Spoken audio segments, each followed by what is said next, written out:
up, everyone? This is Cowboy B over here at WetJet Performance.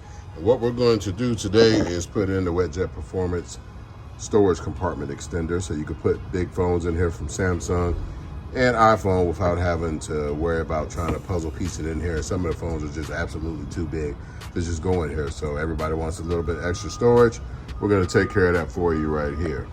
So what you want to do is open your box, and as you see, there is a line already there. You're going to follow that line to do your trimming.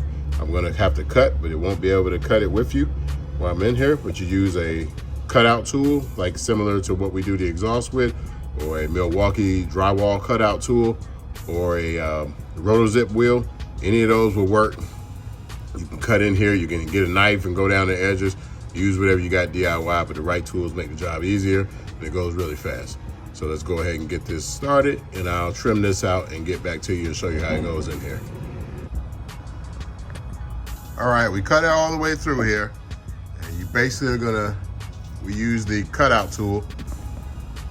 Take it, go around the edge, go back with a file or this and clean up your work. It doesn't have to be exactly perfect, but you don't want the edges jagged, so just in case you reach in here, you get messed up. But we're going to use black silicone to tidy all this up, or clear silicone, but just wanted to show you the general cutout that you need to do, and we'll go back and clean everything up and show you how it is. But when you get through, make sure you cut even, don't cut too much, and then you're going to have to come to the back and cut from the back, get you a vacuum, clean everything up, and you're good to go. And let's move on to the next step.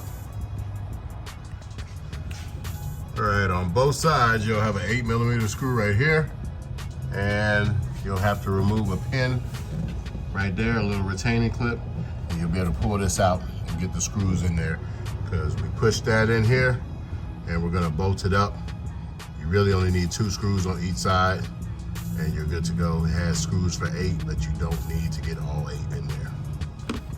All right, once you pull this down from here, it'll pop down, and it'll give you full visibility to get up in here and get all your screws or whatever you need to do.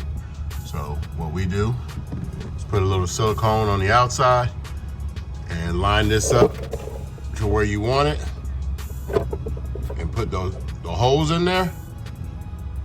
Pre-drill your holes so you're good to go with the button head bolts and the screws. And we'll show you how to do that here, but just wanted to show you what you're looking like, because I'm here by myself and you won't be able to see the process because I don't have anybody to film me. I just want to show you what you got to do. All right, everyone, we're back. Just want to let you know we did the right side, and we got the bolts on 3 locations. We didn't have to do the third. You could do the third if you like, but it's more than enough with the silicone and bolts to hold it on.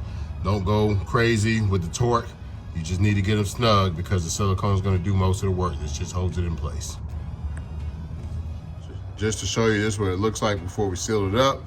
Ours, we cut a little high because we have a piece of carbon fiber with some horizontal switches that's going to go there for a sound system. And this right here, you want to take your black silicone and go ahead and smooth out the edges right there, and you'll be good to go all the way around. So you seal up all those cracks with black Permatex gasket sealer, and you'll be good to go. And when you are not putting switches here for a sound system, because we have custom, and we're gonna have a carbon fiber plate that goes right here with the switches in it, and wire the switches down behind this storage box. You want to cut this about, give or take, about 1.5 inches down from the top. So about 1.5 inches down from the top will land you right here. You won't have to do any trimming or any taping up, but again, this is custom, so your OEM won't be like this, because you probably won't have an RTG sound system.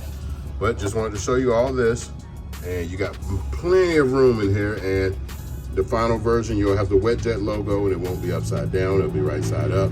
You got your drain hose in here. You can fit any size phone in here. A little bit of extra gear on these sparks. Every little bit counts. So we'll get the rest of this build going. We're gonna have an RTG sound system on here, new seats. We're gonna have the Elite left side exit rear exhaust, and probably a turbo. So let's go ahead and get everything finished and buttoned up. We got everything buttoned back up, all done. Make sure you put your 8mm screw back in there and your pin at the bottom. And here we go in here. Let's get some light. Okay. So we haven't glued it up, but just showing you that there is more than enough room here. So cut a little bit too far there. We're gonna tape that up, smooth it out with some silicone, and we're good to go.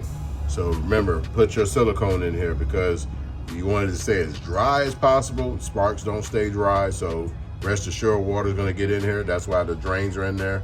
So if you don't flip it, you're probably fine. But if you wave jump, flip it over, water gets in here, you flip it back over, it drains out the back where the WetJet logo is. So, but it looks good. I have my phone in my hand, so I can't put it in there, but this is a lot bigger than an iPhone Pro, and we're gonna stick this in there. Boom. All the way to the back. And you see there's more room, so unless you got a tablet or something, everything's just gonna fit in here just fine. So you can put your keys in here, your whistle, your phone, all that. Make sure you have a good phone with a screen protector because you don't want it flying around in here and hitting stuff and busting. So, as you see, fits sideways, it's up, down, shut the lid, more than enough room. So we have these on the website. It takes maybe 30 minutes to install with the right tools. You're gonna need a right angle screwdriver to be able to get in here tight and put the nuts and bolts on. And you'll need a 7/32 drill bit, and you're going to get the bolts and nuts that come with it. So we'll take care of that part. It takes the same nuts and bolts that we use for our rear exit exhaust. So we got you covered there, but you gotta have your own tools. The right tools make the job go easy. So this has been Cowboy B with another great DIY, another great product. We'd love to sell it to you. Go ahead and start ordering. We start shipping these in about 7 days. Peace.